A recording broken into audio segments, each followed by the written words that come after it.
हिंद। आप सभी का स्वागत है आज की इस स्पेशल क्लास में। रेलवे ग्रुप डी की तैयारी जितने भी लोग कर रहे हैं और एनटीपीसी 2025 के जितने भी लोग तैयारी कर रहे हैं उनके लिए हम डेली विज्ञान के कुछ प्रीवियस ईयर के प्रश्न हल कराते हैं।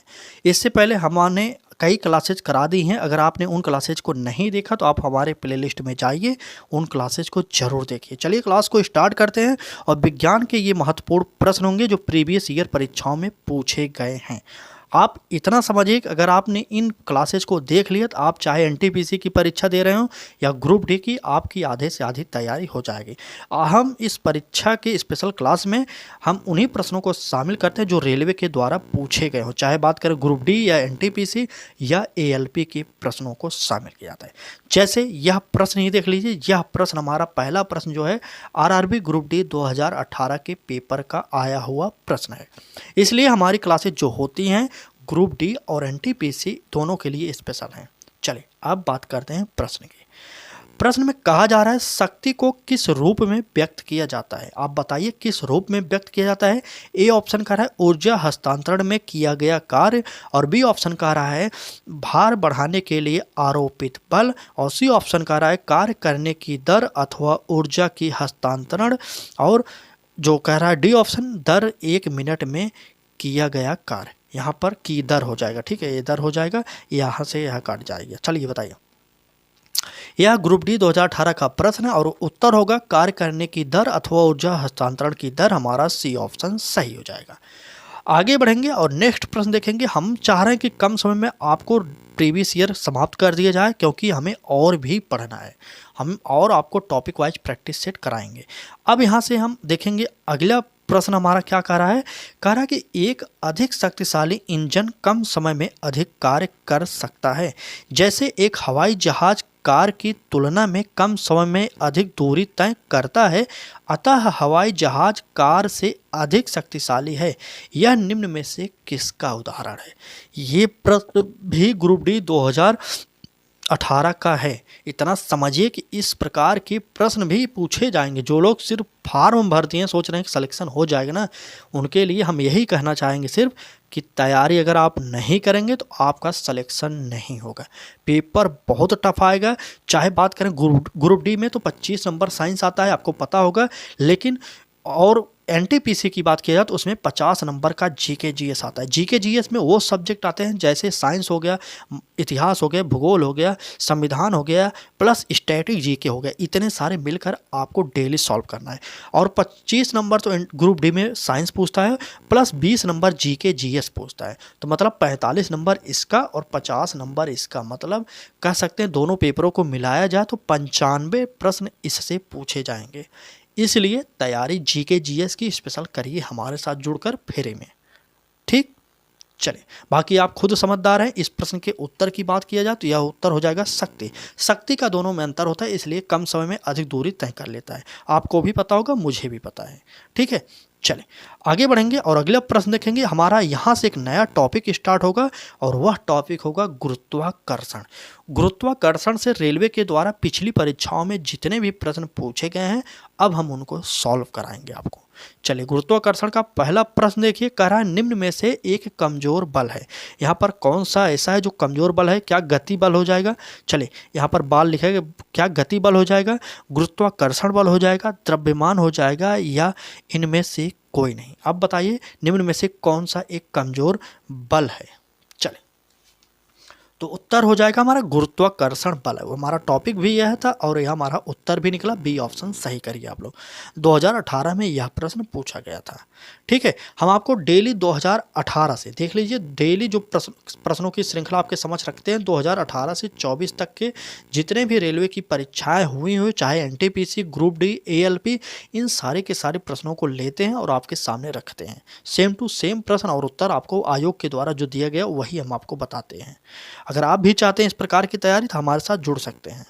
चलिए अगले प्रश्न की बात किया जाए तो कह रहा है यहाँ पर कौन सा बल हमारे सौर मंडल की संरचना को बनाए रखता है। चलिए कौन सा बल बनाए रखता है। ए ऑप्शन विद्युत स्थानिक बल, बी ऑप्शन यांत्रिक बल, सी ऑप्शन गुरुत्वाकर्षण, और डी ऑप्शन इनमें से कोई नहीं। आप कमेंट करिए एक बार और उत्तर बताइए कौन सा बल हमारे मंडल की संरचना बनाए रखता है, और यह भी प्रश्न ग्रुप डी 2018 का है। चले बताइए, सौर मंडल की संरचना को बनाए रखने में सबसे महत्वपूर्ण योगदान होता है गुरुत्वाकर्षण का। आप हमारा उत्तर इस प्रश्न का सी सही कर लीजिए। ठीक है, सी सही कर लीजिए। आगे बढ़ेंगे और अगला प्रश्न देखेंगे। आराम आराम से इसलिए हम पढ़ें ताकि आपको प्रश्न याद हो जाए। प्रश्नों को याद करना बहुत ज़रूरी, रट लीजिए इन प्रश्नों को, क्योंकि ये प्रश्न आपके पेपर में फिर से आ सकते हैं, क्योंकि रेलवे कई प्रश्नों को कई बार रिपीट करके भी पूछता है। चलिए आगे बढ़ेंगे, अगले प्रश्न देखेंगे। कह रहा है कि गुरुत्वाकर्षण द्वारा किया गया कार्य किस पर निर्भर करता है। ए ऑप्शन कह रहा है वस्तु की आरंभिक और अंतिम अवस्थाओं की ऊर्ध्वाधर ऊंचाई के अंतर पर, और बी ऑप्शन कह रहा है वस्तु की आरंभिक और अंतिम अवस्थाओं में परिवर्तन के अंतर पर, और सी ऑप्शन उपयुक्त दोनों, और डी ऑप्शन इनमें से कोई नहीं। चलें, यह प्रश्न भी 2018 में पूछा गया था। यह प्रश्न बहुत ही इंपॉर्टेंट है। प्रश्न इस प्रकार से आपके पेपर में देखने को मिलेंगे, यकीन मानिए अगर आप इन प्रश्नों को हल नहीं करेंगे तो आपको पछताना बाद में जरूर पड़ेगा। तो चलिए उत्तर पर चलते हैं। गुरुत्वाकर्षण द्वारा किया गया कार्य किस पर निर्भर करेगा, तो वस्तु की आरंभिक और अंतिम अवस्थाओं की ऊर्ध्वाधर ऊंचाइयों के अंतर पर, इस पर निर्भर करेगा। अंतर पर तो हमारा ए ऑप्शन यहाँ पर दिया गया है। ठीक, ए ऑप्शन सही करिए। आगे बढ़ते हैं, अगले प्रश्न देखेंगे। अगले प्रश्न में बात किया गया है कि गुरुत्वाकर्षण का नियम किसके द्वारा प्रतिपादित किया गया। आपको विज्ञान के सारे टॉपिक पढ़ने पड़ेंगे, क्योंकि सिलेबस में इधर उधर कुछ दिया नहीं गया हो, लेकिन आपके सिलेबस के अकॉर्डिंग सारे के सारे प्रश्न हर टॉपिक से बन रहे हैं, इसलिए इम्पोर्टेंट है सारे के सारे प्रश्न, सारे के सारे टॉपिक। और यही देख लीजिए, गुरुत्वाकर्षण आप पढ़ें, गुरुत्वाकर्षण से कितने प्रश्न पूछे गए। जैसे ये प्रश्न देख लीजिए, यह प्रश्न भी 2018 में ग्रुप डी का है। चलिए अब बात करते हैं प्रश्न की। कह रहा है गुरुत्वाकर्षण का नियम किसके द्वारा प्रतिपादित किया गया था। क्या गैलीलियो होंगे, न्यूटन होंगे, डार्विन होंगे, इनमें से कोई नहीं। आप सभी को पता होगा कि गुरुत्वाकर्षण का नियम देने वाले महान व्यक्ति थे न्यूटन। न्यूटन के सर पर एक सेब गिरा, उसी के आधार पर इन्होंने गुरुत्वाकर्षण की खोज कर दी।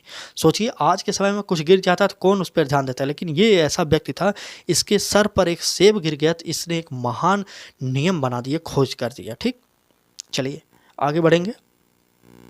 अगले प्रश्न की बात किया जाए तो कह रहा है विकल्पों में उल्लेखित तथ्य में से कौन सा गुरुत्वाकर्षण के सार्वभौमिक नियम द्वारा समझाया नहीं गया है। ए ऑप्शन वह बल जो हमें धरती से बांधे रखता है, बी ऑप्शन ग्रहों के चारों ओर सूर्य की गति, सी ऑप्शन पृथ्वी के चारों ओर चंद्रमा की गति, और डी ऑप्शन चंद्रमा और सूर्य के कारण ज्वार भाटा। अब बताइए, यह भी प्रश्न ग्रुप डी के लिए है। आगे कुछ प्रश्न आएंगे एनटीपीसी की भी। यकीन मानिए आपको जो भी क्लासेज हमारे द्वारा कराई जा रही, एनटीपीसी और ग्रुप डी और एएलपी के प्रश्नों को शामिल किया गया। इसके बाद जस्ट हम एनटीपीसी की प्रश्नों को भी सॉल्व करेंगे इसी क्लास में, तो बने रहिएगा, पूरी क्लास जरूर देखिएगा। बाकी क्लास अच्छी लग रही हो तो लाइक कर दीजिए, चैनल को सब्सक्राइब नहीं किए तो कर लीजिए। यहाँ पर आपको स्टडी संबंधित सभी मटेरियल फ्री में प्रोवाइड किया जाता है। ठीक, चलिए अब बात करते हैं इस प्रश्न के उत्तर पर। क्या कहा गया है, गुरुत्वाकर्षण के सार्वभौमिक नियम द्वारा समझाया नहीं गया है। उत्तर हो जाएगा ग्रहों के चारों ओर सूर्य की गति। हमारा बी ऑप्शन यही सही हो जाएगा, ग्रहों के चारों ओर सूर्य की गति। ठीक है, बी ऑप्शन सही कर लीजिए आप लोग। चलिए आगे बढ़ेंगे और अगला प्रश्न देखेंगे। क्या कह रहा है, अंतरिक्ष यान के अंदर अंतरिक्ष यात्री वजन महसूस करते हैं। कैसा वजन महसूस करेंगे, कम, ज़्यादा या समान, क्या महसूस करेंगे, यही आपसे प्रश्न में पूछा गया है। और यह प्रश्न एनटीपीसी 2018 के पेपर में आया हुआ है। तो बताइए उत्तर। जितने भी लोग एनटीपीसी की तैयारी कर रहे हैं, हम उम्मीद करते हैं कि आप लोगों ने प्रीवियस ईयर की तैयारी तो की ही होगी। अब बताइए इसका उत्तर। चलिए, तो इस प्रश्न का उत्तर अंतरिक्ष यान के अंदर अंतरिक्ष यात्री शून्य वजन महसूस करेंगे, तो हमारा सी ऑप्शन सही हो जाएगा, शून्य वजन। ठीक है, सी ऑप्शन सही हो जाएगा।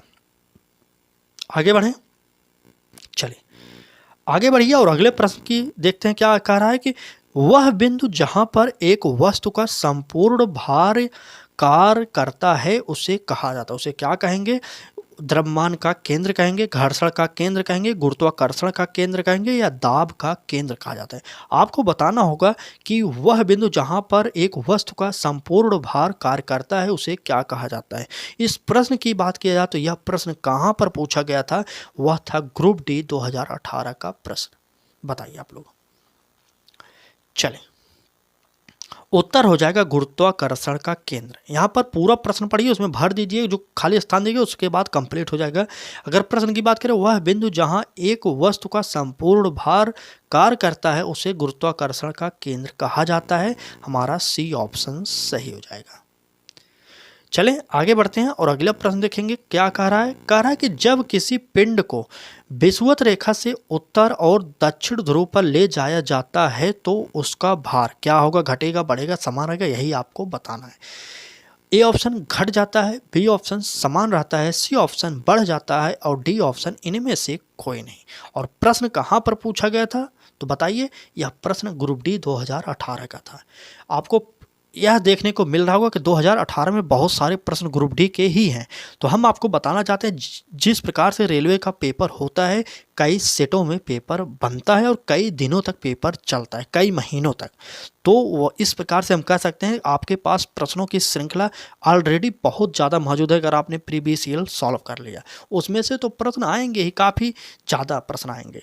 ठीक है, चलिए जैसे इस बार देखते हैं, ग्रुप डी में 70 से 80 लाख फार्म पड़े हैं और एनटीपीसी में 1 करोड़ फार्म पड़ा गया है। तो सोचिए 1 करोड़ लोगों का अगर एग्जाम किसी भी बोर्ड को कराना होगा तो क्या वह बोर्ड 1-2 दिन में उस परीक्षा को करा सकता है? ऐसा नहीं होगा। उसे कराने में कई महीने लगेंगे और कई सेट में पेपर भी बनाना पड़ेगा। ठीक है, तो चलिए बात करते हैं इस प्रश्न की। बाकी आप खुद समझदार हैं, आपको प्रीवियस ईयर हल करना चाहिए कि नहीं करना चाहिए ये आप जानते हैं। ठीक है, चलिए प्रश्न की बात किया जाए तो कह रहा था कि किसी पिंड को विषुवत रेखा से उत्तर और दक्षिण ध्रुव पर ले जाया जाता है तो उसका भार क्या रहेगा, यह आपको बताना था। तो उत्तर हो जाएगा बढ़ जाता है। ठीक है, बढ़ जाता है, सी ऑप्शन यहाँ पर सही कर लीजिए। चलिए आगे बढ़ेंगे। अगले प्रश्न में कहा क्या रहा है, देखिए प्रश्न कह रहा है कि पृथ्वी की भूमध्य रेखा पर किसी पिंड के भार की तुलना में ध्रुव पर पिंड का भार क्या होगा। ए ऑप्शन कह रहा है ध्रुव पर पिंड का भार भूमध्य रेखा पर अपने भार से कम होगा। बी ऑप्शन कह रहा है ध्रुव पर पिंड का भार भूमध्य रेखा पर अपने भार के बराबर होगा। और सी ऑप्शन कह रहा है ध्रुव पर पिंड का भार भूमध्य रेखा पर अपने भार से अधिक होगा। और डी ऑप्शन उपयुक्त में से कोई नहीं। चलिए प्रश्न थोड़े से टफ होंगे लेकिन ये प्रश्न पूछे गए हैं। यह प्रश्न भी ग्रुप डी का ही है, 2018 में यह प्रश्न पूछा गया था। तो आप यह नहीं कह सकते कि इतना टफ आपके पेपर में नहीं पूछेगा। आपके सामने यह साक्ष्य रखा गया है। देखिए खुद इस प्रकार के प्रश्न आपको ग्रुप डी हो या एनटीपीसी हो, इनके द्वारा पूछे जाते हैं। तो आपको तैयारी ज़बरदस्त करनी है। अगर निःशुल्क तैयारी करनी हो, अच्छी तैयारी करनी हो तो आप हमारे साथ जुड़ सकते हैं। इतना हम बार बार अपनी क्लास में कहते हैं। बाकी आप स्वतंत्र हैं, आप किसी का बैच लेना चाहते हैं वो भी ले सकते हैं। आप कहीं और पढ़ना चाहते हैं तो तब भी पढ़िए, लेकिन पढ़िए ज़रूर। ठीक है, अब इस प्रश्न की उत्तर तो हमारा उत्तर सी हो जाएगा। ध्रुव पर पिंड का भार भूमध्य रेखा पर अपने भार से अधिक होगा। ठीक है, चलिए आगे बढ़ते हैं। आगे बढ़ेंगे और अगले प्रश्न देखेंगे। किसी वस्तु का भार सर्वाधिक होता है, कहाँ पर होगा, ध्रुवों पर, भूमध्य रेखा पर, उपयुक्त दोनों पर या इनमें से कोई नहीं। आप बताइए यह प्रश्न कहाँ पर पूछा गया था, तो यह था ग्रुप डी 2018 का प्रश्न। अब बताइए उत्तर, किसी वस्तु का भार सर्वाधिक कहाँ पर होगा, यही आपसे पूछा जा रहा है इस प्रश्न के अंदर। चलिए बताइए, तो उत्तर क्या होगा हमारा, वह हो जाएगा ध्रुवों पर। ध्रुवों पर अगर आप किसी वस्तु को लेकर जाएंगे तो वहां पर उसका भार अधिक हो जाएगा। आपको पता होना चाहिए ग्रुप डी 2018 का प्रश्न, और उत्तर हमारा ए ऑप्शन सही हो जाएगा। क्लास अच्छी लगी हो तो लाइक कर दीजिए। चैनल पर पहली बार आए हो तो सब्सक्राइब नहीं किए तो कर लीजिए। आपको इस प्रकार की तैयारी हम आपको डेली करा रहे हैं।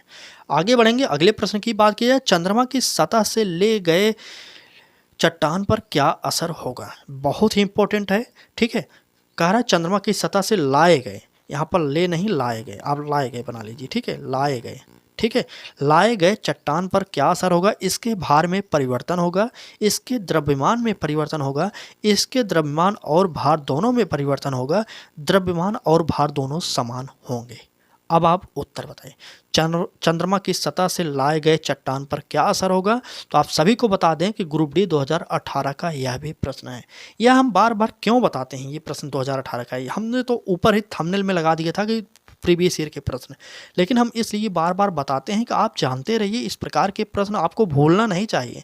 इस प्रकार के प्रश्न आपके पेपर में फिर से आ सकता है, इसलिए हम आपको बार बार बता रहे हैं। कोई प्रश्न 18 में आया, कोई 20 में आया, कोई 22 में आया, बार बार क्यों बोलते हैं? इसलिए बोलते हैं। वैसे तो हमने ऊपर ही आपको बता दिया था क्लास स्टार्टिंग में ही कि प्रीवियस ईयर के कुछ प्रश्न हैं। ठीक है, चलें, इस प्रश्न के उत्तर इसके भार में परिवर्तन होगा, आप सभी को पता होगा। ए ऑप्शन हमारा सही हो जाएगा। ठीक, चलें, आज की इस क्लास में बस इतने ही प्रश्न थे। बाकी क्लास कैसी लगी आपको कमेंट करके ज़रूर बताना है।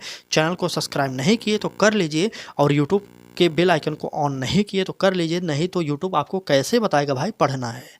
तो आप बेल आइकन ऑन करेंगे तभी तो यूट्यूब आप अगर खुद बोलेगा आपके मोबाइल पर भाई पढ़ लीजिए, क्लास आ गई है आपके लिए।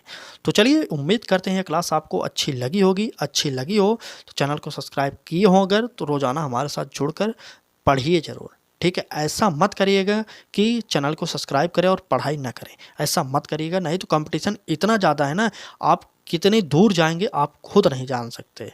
ठीक है, चलिए, आज की इस क्लास में बस इतने ही प्रश्न से। कल फिर मिलेंगे एक नए क्लास के साथ, तब तक के लिए धन्यवाद।